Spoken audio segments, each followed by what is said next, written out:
Hryhorii Skovoroda was an 18th century philosopher, poet and composer of religious music. A number of his writings can be found in his songs, several of which have been adapted to Ukrainian folk music. Skovoroda's work contributed to the culture of both Russia and Ukraine. He has been called Socrates, both as a moralist and one whose Socratic style is intended to stimulate thought and self-introspection.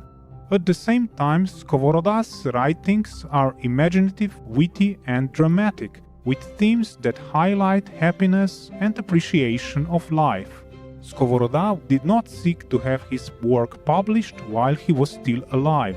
He was more concerned with living in a manner true to the moral values upheld in his writings. 3 days prior to his death, Skovoroda went to stay with one of his closest friends. Each day he left the house and it was discovered that he was digging his own burial place beneath a tree.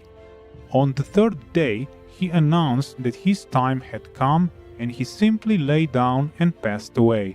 At his request, his epitaph said, "The world tried to capture me, but didn't succeed." In recognition of his works and numerous contributions, Hryhorii Skovoroda's portrait was printed on the second largest banknote in circulation in Ukraine, the 500 hryvnia note. We now share with you excerpts from his writings in A Conversation Among 5 Travelers Concerning Life's True Happiness. God's power is with us. We have peace with God. A man who has fallen into a pit or into deep waters thinks not of the difficulties but of saving himself. If you build a house, build it for both parts of your being, body and soul. If you deck and adorn the body, do not forget the heart. There are 2 kinds of bread, houses, garments, 2 kinds of everything. All things come in twos, so that there are 2 men in each man, 2 fathers, the heavenly and the earthly, 2 worlds, the original and the temporal, and 2 natures, the divine and the bodily, in all things. If one mixes them together and acknowledges only the visible nature, one falls into homegrown idolatry. This is precisely what the Holy Bible prevents by acting as an arch that transcends all perishability and as a gate that leads our hearts to the faith of the true conception of God, to the hope of divine nature and the kingdom of peace and love, the original world. And this is enduring peace, to believe in and recognize the ruling nature and to depend on it as on an invincible city, and to think, "My God, the Lord lives." Then you will say, "And my soul lives." Without this, how can you depend on perishable nature? How can you avoid trembling when you see that all perishable things appear and disappear at every instant? Who would not be upset watching the perishing truth of being? Such people should not await peace, but should listen to Isaiah. They are troubled and cannot rest.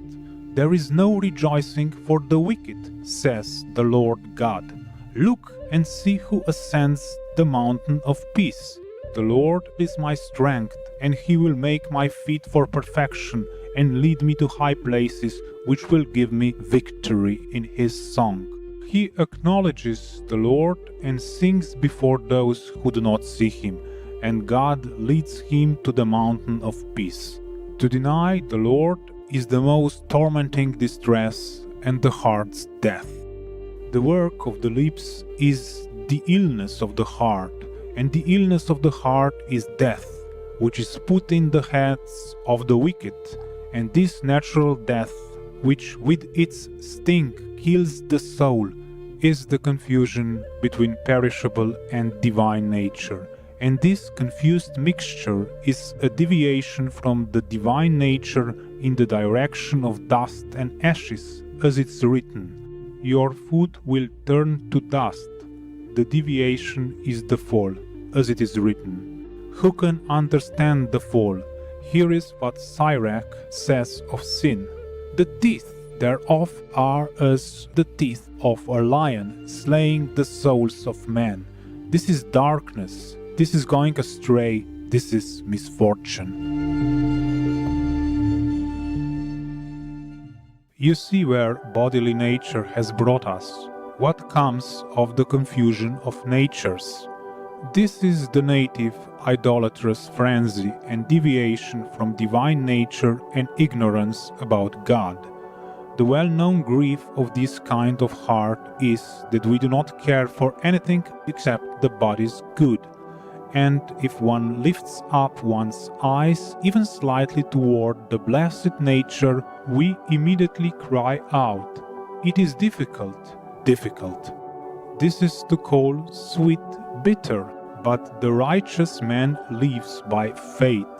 And what is faith but the disclosure and clarification of the unseen nature as grasped by the heart? And is this not to be the Israel that is dear to us and divides everything into two and dedicates the invisible half of all visible things to the Lord? Paul sings about this to the lucky man. "And as many as walk according to this rule, peace be upon them and mercy." The kingdom of blessed nature, although it is hidden, is not undetectable behind the external signs. It stamps its footprints on empty matter, like the truest image in the oils of a painting.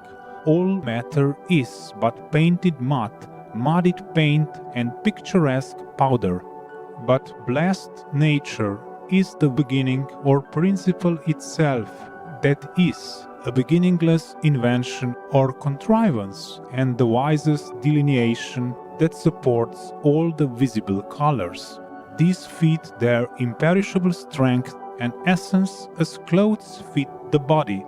David himself calls the appearance of things a garment. All of them shall wax old like a garment. And he calls the image a handbreadth, a surveyor's chain, the right hand or the truth. Beauty is in thy right hand. You have measured in handbreadths. Thy right hand upholds me. The truth of the Lord endures forever. I looked at my body as well with the same sight.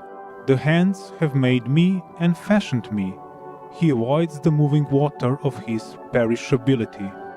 Our soul will cross the raging waters, and its thought will penetrate into the very power and kingdom concealed in the dust of his right hand, and will cry, "The Lord is the strength of my life.